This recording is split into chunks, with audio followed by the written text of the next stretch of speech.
Hello সবাইকে, তোমরা সবাই কেমন আছো? সবাইকে জানাই গুড ইভিনিং। আর আগামীকাল থেকে একটা নতুন বাংলা বছরের সূত্র শুরু হচ্ছে। আর আজকে হচ্ছে শুভ চৈত্র সংক্রান্তি। সবাইকে জানাই শুভ চৈত্র সংক্রান্তি এবং শুভ চড়ক পুজো।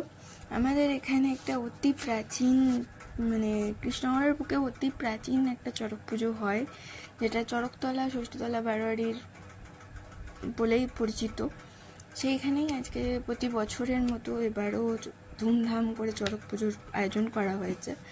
এটা একটা নতুন নবনির্মিত মন্দির। সেখানে বজরংবলী আছেন আর রামসীতা আছেন, আর এক ধারেই আছেন বাবা লোকনাথ, এবং সামনে একটু ছোটোখাটোর মধ্যে একটা মেলা বসেছে।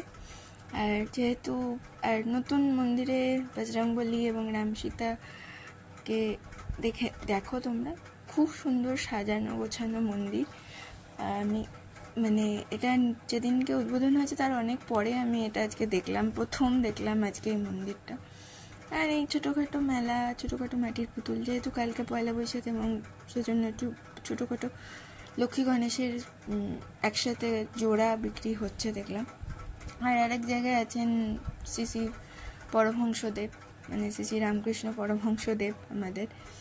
আর তার পাশেই যে বয়ে চলেছে শহরের পাশে জলঙ্গি নদী, এবং সেই ঘাটেই এই চড়কতলা ঘাটেই আর কি বলে, চড়ক পাট না কি বলে কিছু জানি না আমি সেরকম, সেটাই তুলতে বোধহয় ওরা গেছিল। বা সন্ন্যাসী যিনি আর কি উঠবেন চড়কের ওই ঘোড়াতে পাক খুঁড়তে, তাকে মনে হয় স্নান করাতে নিয়ে গেছিলো। আমি ঠিক জানি না কি প্রসেস চলছিল এখানে। আমি তখন সবাই ঢাক ঢোল নিয়ে সন্ন্যাসীর আগে যারা আরও সন্ন্যাসী আছেন তারা ঢুকছিলেন ভেতরে। আর দেখো তোমরা পুরোটা বলো। আর এটা হচ্ছে চড়ক গাছ, আমরা তাই চড়ক গাছ বলি, বা চড়ক পাট যে যেটা বলে সেটা। আর এখানে একটা শিব ভোলেনাথজিরও মন্দির আছে, শিব ভোলানাথ, আর সেখানেও বেশ আলো টালো দিয়ে সাজিয়েছে। আর এখানে একটা পুজো টুজো কিছু একটা চলছিল, বুঝতে পারছি না। সবাই এসে টাকা পয়সা দক্ষিণা দিচ্ছে, সন্ন্যাসীরা আশীর্বাদ করছে। এটা একটা ছোট্ট ছবি।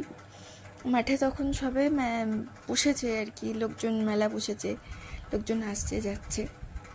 আর এটা হচ্ছে দুদিকে দুজন আছে, একদিকে ঝুলছে দড়ি দিয়ে, আর একদিকে পিঠে একটা কিছু বিধিয়ে ঘুরছেন।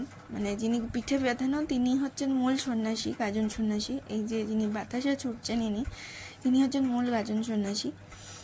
আর জানি না কার কেমন লাগে এই ব্যাপারটা, বাট আমার ছোটো থেকে দেখে অভ্যস্ত, তো এখন অতটা ভয় লাগে না।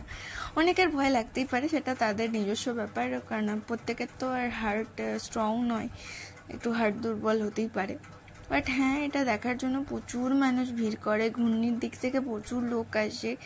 যে এলাকা আমাদের বিখ্যাত মাটির পুতুলের জন্য, সেখান থেকে প্রচুর লোক এখানে আসে দেখতে। আর এটা হচ্ছে ওই চড়কতলা মাঠের ভোলানাথজি মন্দিরের ভোলানাথ, তাকেও এক ঝলক দেখিয়ে দিলাম। তো চলো আজকের মতো এইটুকুই। আর তোমরা সবাই দেখে বলো যে ভিডিওটা কেমন হয়েছে। তো টাটা।